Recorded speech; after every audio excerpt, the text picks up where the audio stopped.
우리가 구조된 후에 안즉 그 섬은 멜리데라 하더라. 비가 오고 날이 차매 원주민들이 우리에게 특별한 동정을 하여 불을 피워 우리를 다 영접하더라. 바울이 나무 한 묶음을 거두어 불에 넣으니 뜨거움으로 말미암아 독사가 나와 그 손을 물고 있는지라.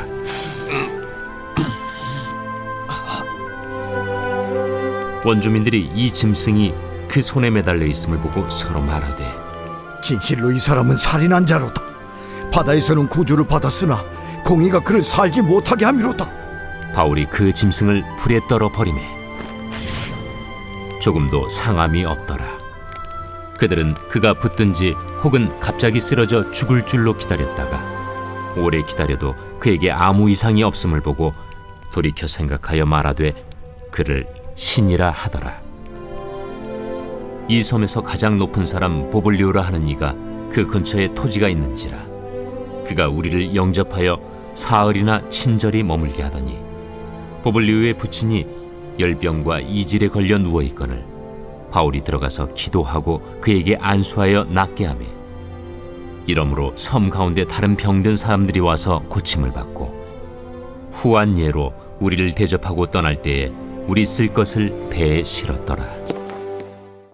오늘은 느린 하나님이라는 제목으로 하나님 말씀을 증거하도록 하겠습니다. 제가 공부했던 미국의 풀러 신학교의 총장을 역임한 신학자 중에 리처드 마우라는 아주 유명한 신학자가 한 분 계십니다. 이분이 하나님을 일컬어 독특한 표현으로 묘사한 적이 있는데 이분이 느린 하나님이라는 표현을 사용을 하셨습니다. 왜 하나님을 느린 하나님이라고 말씀하셨을까요? 느린 하나님이란 인간의 뜻과 기대에 따라 일하지 않으시고 철저하게 당신의 뜻과 계획 가운데 모든 일을 섬세하게 일하시는 하나님을 강조하는 표현입니다. 우리 생각에는 하나님이 이렇게 일하시면 좋겠고 하나님이 좀 더 빨리 움직이시면 좋을 것 같은데 하나님은 철저하게 하나님이 계획하시고 섭리하신 방식대로 일하시기 때문에 인간이 볼 때는 너무나 느리게 보인다는 것입니다. 하지만 느리게 보여도 하나님의 일하심은 철저한 완벽한 스케줄대로 운행하시고 돌아보면 하나님이 이래서 이렇게 일하셨구나라는 사실을 깨닫게 된다는 것입니다. 느린 듯 보이지만 가장 빠르고 가장 바른 그 길이 하나님이 일하시는 방식이다라고 우리는 깨닫게 됩니다. 그래서 신앙이 성숙하다는 사람은 하나님의 템포와 하나님의 느리게 보이는 듯한 그 속도에 발맞추어 가는 법을 아는 사람이라 할 수 있습니다. 예전에 바울은 성격이 아주 급했습니다. 하지만 수십 년 동안 신앙생활하고 선교 활동을 하면서 깨닫게 됩니다. 느린 하나님과 보조를 맞추어 나가는 것이 가장 빠른 하나님의 일에 동참하는 섭리구나라는 사실을 깨닫게 되는 것입니다. 우리는 사도행전 후반부를 통해서 이 느린 하나님의 미학을 보게 됩니다. 바로 하나님이 바울을 로마로 인도하실 수도 있겠지만 광풍을 만나게 하셨죠. 이리저리 헤매게 하시고 고난당하게 하십니다. 그 당시에는 왜 하나님이 이렇게 느리게 일하실까? 왜 이렇게 답답하게 일하실까? 생각할 수도 있습니다. 하지만 우리가 지나고 보니 하나님의 크신 뜻이 그 안에 있다는 사실을 깨닫게 되죠. 276명 배 안에 탔던 모든 사람들이 하나님의 영광을 체험하게 되고 그리고 선장과 선주에 밀려 아무런 리더십을 갖지 못했던 죄수 바울이었지만 풍랑 끝에 놀라운 영적 리더십을 가지게 되고 선장과 선주 그리고 백부장보다 훨씬 더 앞선 탁월한 영적 리더십으로 전체를 이끌어가는 그리고 그 배후에 하나님께서 그 모든 선원들과 또 사공들과 모든 일원들을 섭리하시고 인도하시는 것을 우리는 보게 됩니다. 오늘 본문도 마찬가지입니다. 광풍이 끝났습니다. 새로운 이야기가 시작되는데 이들이 우연히 도착한 곳이 멜리데라는 섬입니다. 28절을 보시면 우리가 구조된 28장 1절을 보시면 우리가 구조된 후에 안즉 그 섬은 멜리데다라고 말하고 있습니다. 왜 하나님께서 로마로 그리고 로마에 아주 가까운 어떤 항구로 인도하시지 않으시고 좀 어느 정도 떨어져 있는 이 멜리데라는 특히 작은 섬에 도착하게 하셨을까 궁금할 수 있습니다. 이때도 왜 이렇게 느릴까라는 생각을 품을 수 있습니다. 특별히 이 멜리데 섬에 무사히 그래도 다치지 않고 한 사람도 죽지 않고 도착한 것 감사한 일이지만 앞으로가 또 걱정이 됩니다. 왜 그렇습니까? 이들은 오랫동안 풍랑을 만나면서 굉장히 지친 상태입니다.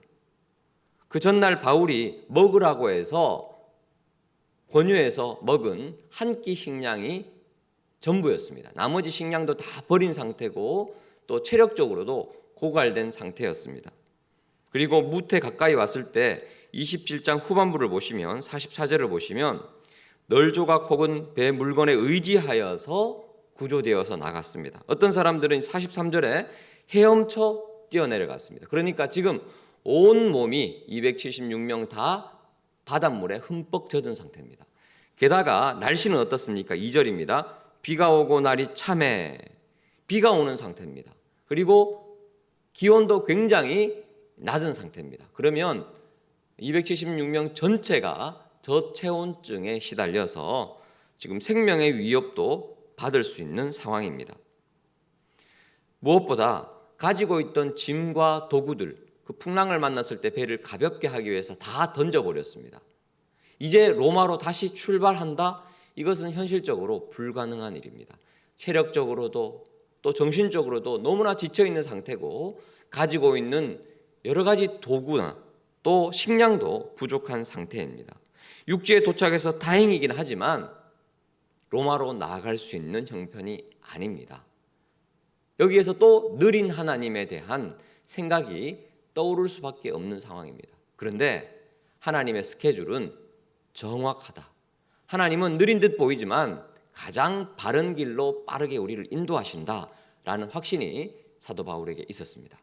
자, 어떻게 하나님이 인도하십니까? 자, 2절을 보시면 비가 오고 날이 참해 이 원주민들이 나타나서 일행들을 극진히 돕습니다. 우리에게 특별한 동정을 하여 불을 피워 우리를 다 영접하더라.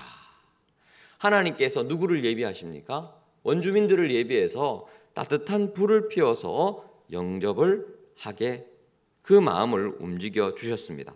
고대 헬라어 문헌을 살펴보면 원래 멜리데 섬 원주민들은 포악하다라고 기록되어 있습니다. 그리고 낯선 이방인들에 대한 적대감을 늘 가지고 있더라 이렇게 기록되어 있는데 오늘 본문을 보니까 전혀 그렇지 않습니다. 왜 그렇습니까? 하나님께서 이 원주민들의 마음을 이미 움직여 주셨다고 우리는 볼 수 있습니다. 하나님께서 지쳐있는 바울 일행을 위해서 이 따뜻한 원주민들의 환대를 통해서 정신적으로 육체적으로 위로와 힘을 얻게 하신다는 것입니다. 또 어떤 사건이 있습니까? 3절입니다. 3절 같이 읽어볼까요? 시작. 바울이 나무 한 묶음을 거두어 불에 넣으니 뜨거움으로 말미암아 독사가 나와 그 손을 물고 있는지라. 바울이 이 불을 피운 것에 이제 불이 조금씩 사그라들고 있으니까 나무를 가지고 불에 넣었던 것 같습니다. 그런데 그 가운데에서 독사가 뜨거운 열기 때문에 튀어나왔습니다. 그리고 바울을 물었죠. 원주민들이 4절에 보시니까 깜짝 놀랍니다. 이 뱀이 그 손에 매달려 있구나라고 말합니다. 미신이 있었는데 독사가 어떤 사람을 물었다. 이것은 분명히 정의의 여신이 심판하는 것이다라는 이런 미신이 이 마을에 있었던 것 같습니다. 자, 그래서 반드시 죽을 것이다. 바울이 죽든지 아니면 살갗이 부어오르든지 할 것이다라고 예상을 했는데, 자, 5절 보십시오. 바울이 그 짐승을 불에 떨어버림에 조금도 상함이 없더라. 그들은 그가 붙든지 혹은 갑자기 쓰러져 죽을 줄로 기다렸다가 오래 기다려도 그에게 아무 이상이 없음을 보고 돌이켜 생각하여 말하되 그를 누구라고요? 신이다. 신적인 권위를 가지고 있는 사람이다라고 생각을 하게 됩니다. 영적인 분위기가 조성이 되는 거죠. 자, 이 사람이 신이다라는 물론 미신에 관련된 생각 때문에 이렇게 판단한 것이지만 이 소문이 추장에게 들립니다. 자, 그래서 7절을 보시면 이 섬에서 가장 높은 사람, 추장으로 우리가 볼 수 있죠. 보블리오라는 사람이 그 근처에 자신의 농토가 있었습니다. 토지가 있는지라 그가 우리를 영접합니다. 바울과 누가와 그 선교팀을 영접을 하는데 사흘이나 친절하게 머물게 합니다. 왜요? 신이니까. 신적인 권위를 가지고 독사에게 물려도 죽지 않는 사람이니까 추장으로서 바울 일행을 영접을 하고 극진히 섬기는 거죠. 아직까지 하나님의 존재를 잘 몰랐습니다. 그런데 마침 우연의 일치처럼 8절에 보십시오. 보블리어의 부친이 열병과 이질에 걸려 누워 있습니다. 바울이 들어가서 예수 그리스도의 이름으로 기도하고 그에게 안수했죠. 말끔하게 낫게 됩니다. 이 과정이 하나님의 영광을 체험하게 되는 겁니다. 여기서 끝나지 않습니다. 9절입니다. 이러므로 섬 가운데 다른 모든 병든 사람들이 이 소식을 듣고 찾아옵니다. 10절 고침을 받고 후한 예로 바울 일행을 대접하고 떠날 때 모든 쓸 것을 배에 싣게 됩니다. 이 기간이 얼마나 됩니까? 11절에 보시니까 석 달 후에 로마로 출발하는데 여러분 한번 상상해 보십시오. 이 석 달 동안 276명, 바울을 포함한 모든 사람들이 극진히 대접을 받게 됩니다. 영적으로, 육체적으로, 정신적으로 지쳐있던 모든 마음과 온 몸이 다 회복이 됩니다. 지금도 이 멜리데 섬, 몰타 섬은 여러 유럽 사람들이 퇴직한 후에 찾아가는 휴양지, 안식처 1호입니다. 그러니까 이 좋은 좁지만 안락한 섬에서 3달 동안 하나님께서 완전히 영적으로 육적으로 회복시켜 주셨다는 겁니다. 그리고 이 멜리데 사람 전체가 예수님을 믿는 주님의 영광을 바라볼 수 있는 놀라운 기회도 하나님이 허락을 하셨습니다. 그리고 극진히 대접을 받을 뿐만 아니라 석 달 후에 출발할 때 이 일행이 쓸 모든 식량과 도구와 필요한 물품들을 다 공급받고 상쾌한 마음으로 로마로 출발해서 결국 우리 내일 살펴보겠지만 로마에 도착하게 됩니다. 느린 줄 알았는데 하나님께서 적절한 휴식도 주시고 필요한 물품도 공급해 주시고 멜리데 섬 사람들도 하나님을 경험할 수 있는 철저한 하나님의 스케줄이 여기에도 있었다는 것입니다. 주 안에 사랑하는 성도 여러분, 왜 우리가 인생에서 풍랑을 만납니까? 왜 우리가 인생에서 로마로 바로 가지 않고 멜리데 섬에 우연히 도착합니까? 내 생각 같아서는 왜 하나님이 이렇게 느리신가라고 투덜투덜거릴 수 있지만 하나님의 거대한 섭리 가운데 당신의 철저한 계획 가운데 우리의 삶을 여전히 신실하게 인도하신다는 사실을 믿으시기를 축복합니다.